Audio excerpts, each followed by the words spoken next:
Good day everyone, my name is Jenica Kate A. Carriaga and my topic for today is something every teacher and students should understand well, which is the principle of effective ratings. When we talk about rating scales, we're not just talking about giving a 5 or a 3 or a 1. We're talking about making sure those scores really mean something, that they reflect what the students have learned and what they can do. So today, we'll go through the 9 principles of effective rating. The first principle is the characteristic should be educationally significant. Characteristic rated should reflect the school's objectives and intended learning outcomes. Only assess traits that align with what students are expected to learn or demonstrate. So, ibig sabihin nito ay, yung mga bagay na nire-rate natin ay dapat connected sa learning objective ng subject or ng activity. Hindi lahat ng nakikita o nagagawa ng estudyante ay dapat bigyan ng score. Only those that are truly related to what we want them to learn. Like for example, in this situation, for a grade 8 English essay assignment, the teacher designs a rating scale with criteria like grammar accuracy, vocabulary richness, and coherence. So all these directly reflect the intended learning outcomes of an English writing test, that is to communicate effectively and correctly. So, hindi natin i-rate ang handwriting or decoration ng paper kasi hindi naman yun learning outcome ng essay writing. By focusing on educationally significant characteristics, we make sure our rating truly reflects what students are expected to learn. The second principle is to identify the learning outcomes that the task is intended to assess.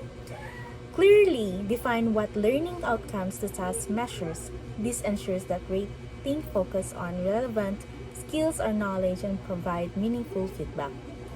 So, before giving ratings, dapat malinaw muna kung anong skills or knowledge ang gusto natin sukatin. Kasi kung hindi, we end up of rating everything, and that's confusing for both the teachers and the students. Here's an example. For our biology presentation on the digestive system, the teacher sets outcomes such as accurate explanation of organ functions, clear step-by-step sequencing, and use of labeled diagrams or slides to support understanding. So, by identifying these outcomes first, the teacher ensures that kung ano ang nire-rate ay directly connected to what the students are supposed to learn. Kung walang ganitong clarity, baka ang ma-rate ay delivery, style lang, or even visuals. Pero hindi naman nasusukat kung naintindihan ba talaga ng estudyante ang topic. So always start by asking, what learning outcomes do I want to measure? Next, let's talk about principle number 3. Characteristics should be directly observable. Rate only behaviors or performances that can be clearly seen. Avoid subjective traits like attitude or interests which are hard to observe reliably. So this principle means that when we rate or assess students, we should only rate what we can clearly see or hear. Kasi minsan, teachers tend to rate things that are hard to measure objectively, like interests, attitudes, or motivations. Pero tanungin natin, nakikita ba talaga natin yan? Here, sa example, during a history debate, students are intent on how often they contribute ideas, whether their voice is audible to the class, and whether their arguments use accurate historical events. So all of these characteristics can be seen and heard. The teacher can literally observe how many times the student speaks, can hear if the voice is clear, and can check whether the student's facts are correct. But if this teacher tries to rate something like interest in the topic or enthusiasm, that becomes subjective. Kasi paano mo masabi walang interest ang isang estudyante kung tahimik lang siya pero nagre-research naman ng maayos? That's why this principle helps us make our ratings objective and fair. When we only rate what we can observe, our assessments become more accurate and students feel that they're being graded based on their performances, not their personality. Now let's move on to the principle number 4. Characteristic and points on the scale should be clearly defined. So here, this principle is about clarity and consistency in grading. Minsan nagiging unfair or confusing ang grading kapag hindi malinaw kung ano ang ibig sabihin ng bawat score sa rubrics. For example, if the rubric only says excellence, good, fair, and poor, tanongin natin, para ba ang ibig sabihin ng good para sa lahat ng teachers? For teacher A, good might mean very good, very good. For teacher B, average lang. Kaya dapat klaro at specific kung ano ang ibig sabihin ng bawat level. Dito sa example, in a 1 to 5 rubric for a math project presentation, 5 excellent means maintains eye contact, speak confidently, and explain step clearly. 3 satisfactory, occasionally hesitates, some steps unclear but understandable. 1 poor, reads from notes, avoid eye contacts, and explanations are confusing. So here, with clear description, teacher will give more consistent scores, and student will understand exactly what they need to improve. It also promotes fairness, lalo na kapag maraming teachers ang nagre-rate. If they use the same clear rubric, halos parehong-pareho rin ang maging resulta. Principle number 5. Select the type of scoring rubrics that is most appropriate for the task and the purpose of the assessment. So this principle means that when we create a rating tool, we must choose the right kind of rubrics that matches the task we are assessing. Hindi kasi lahat ng rubrics ay pareho. Some are good for quick overall rating, while other are better for detailed feedback. So before making a rubric, ask yourself, what kind of performance am I assessing? So here, there are two different types of rubrics, the holistic rubrics and the analytic rubrics. Ang holistic rubrics gives one overall scores. Ang analytic rubrics gives separate scores for each part. Dito sa example, in PE class, a holistic rubric might give one overall score for a basketball drill. So, this example is based on control, speed, and teamwork. Gamit sila ng holistic rubrics because it is fast and easy to use, especially when you have many students. Meanwhile, yung sa baba is an analytical rubric. It breaks the task down. For example, dribbling 5 points, shooting accuracy 5 points, and team coordinator 5 points. So this way, the teacher can see which areas are strong and which need improvement. So in short, if you want an overall impression, use holistic. If you want specific feedback, use analytic. Now let's move on to the principle number 6. Between 3 and 7 rating points should be provided. A rating scale should have between 3 and 7 points. Fewer points can make it hard to show differences between students, but too many can make it confusing and unnecessary.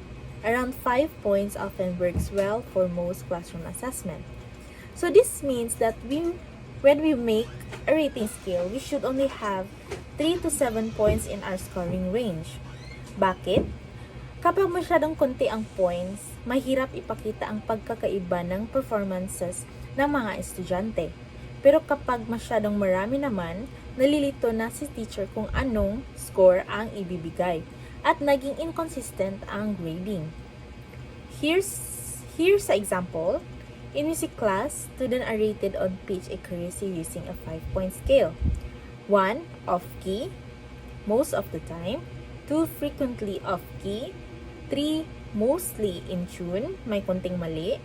4. Almost perfect pitch. 5. Perfectly in tune throughout. The teacher uses 5 levels kasi sakto lang ito. Hindi sobrang konti, hindi rin sumubra. Dito, malinaw ang meaning ng bawat number, kaya parehong teacher at students ay madaling makaintindi kung bakit ganun ang score nila. So in short, a 3 to 7 point scale keeps grading simple, clear, and fair. Just the right balance for accurate result. Principle number 7. Rate performances of all students on one task before going on the next one. Consistency improves when all students are rated on the same task before shifting to another. This minimizes bias and influence of prior judgments, helping ensure fair and more uniform evaluations across students. So this principle focuses on consistency, fairness, and focus in assessment. Sometimes because of the many tasks teachers need to grade, we switch from one activity to another. Grading one student's presentation, then another student's project, and then going back again. The result is that our scoring becomes inconsistent because our standard change as we move between tasks. That's why this principle reminds us to finish rating all students on one task or criterion before moving on to the next one. For example, in art class, the teacher rates all students' color, blending technique first, then evaluates composition and creativity afterward to keep scoring consistent. So when we focus on one criterion at a time, we use the same standards for everyone. It becomes easier to see who performed well and who still needs improvement. But if we switch between different tasks, our judgment can shift without us realizing it. Rating one task at a time helps us stay focused, consistent, and fair in evaluating our students. Principle number 8. Rate performances without knowledge of the student's name. Anonymous rating helps eliminate bias such as the halo effects, where prior perceptions influence judgment. While anonymity may not always be possible, it is the best practice to maintain fairness in assessment. So this principle means that to keep our grading fair and objective, we should rate students' work without knowing who submitted it. For example, dito, in English class, essays are printed without students' name and coded with numbers. The teacher grades them using the rubric without knowing who wrote which paper. So this means the teacher is grading purely based on the content and quality of the essay, not on the student's personality or reputation. So kahit paborito man niya o hindi ang isang estudyante, the score remains fair and unbiased because the teacher doesn't know who the work belongs to.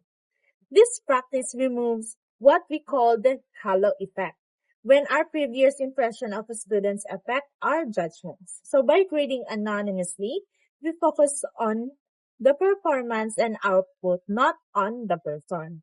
Finally, let's talk about the last principle. Rating from several observers should be combined. So this principle reminds us that one person's judgment is never perfect. Kahit gaano ka ka-experience ang isang teacher, may mga bias pa rin tayo. Minsan mahigpit, minsan maluwag, minsan naaapektuhan ng mood. Kaya para maging fair, balanced, at reliable ang assessment, mas maganda kung more than one teacher or observer ang nagre-rate at pagkatapos ay pinagsasamahan ang scores nila. Like for example dito, during a school talent show, 3 teachers independently score each performance for creativity, stage presence, and technical skill. The final score is the average of all 3 judge ratings. So in a school performance or contest, kung isang teacher lang ang nag-rate dito, baka mas mataas ang score ng dancer kung pabor siya sa sayaw. Pero kung 3 judge ang magre-rate at may ibang-ibang preference, dance, singing, or acting, the final result becomes more balanced and fair. So combining ratings helps reduce personal bias and gives a clearer picture of the student's true performance. Kaya sa mga importanteng assessment tulad ng thesis defense, performance tasks, or contest, mas mainam kung may panel or group of raters. So in short, more observer means fairer, more accurate, and more trustworthy grading. And to wrap up, the 9 principles of effective rating guide us to make assessments that are honest, fair, and meaningful. Not just to give grades, but to help students learn, grow, and improve. Here I have a reflection question for you, and this will be asked in our next meeting. If you were designing a rating scale for a group presentation, which 3 principles would you prioritize and why? Okay, for our assignment, I have 2 questions for you to answer and recite it at the next meeting. That's all for my discussion. Thank you and God bless.